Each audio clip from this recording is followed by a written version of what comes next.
ఆర్చరీకి ఇచ్చిన ప్రాముఖ్యత అదే కలియుగ దైవం వెంకటేశ్వరుడి కథ మనకు చెబుతుంది.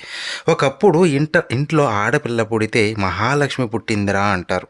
ఆ భావం బలంగా నాటుకోవాలి. ఆ మహాలక్ష్మి మహావిష్ణువుని వదిలేసిన మనుక్షణం శ్రీవారి పరిస్థితి ఏమైందో తెలుసు కదా. ఆమెతోనే సిరి సంపదలన్నీ వెళ్ళిపోయాయి.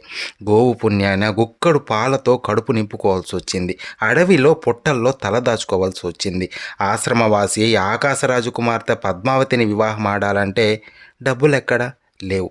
పెళ్ళికి వడ్డీకి అప్పు తీసుకోవాల్సి వచ్చింది.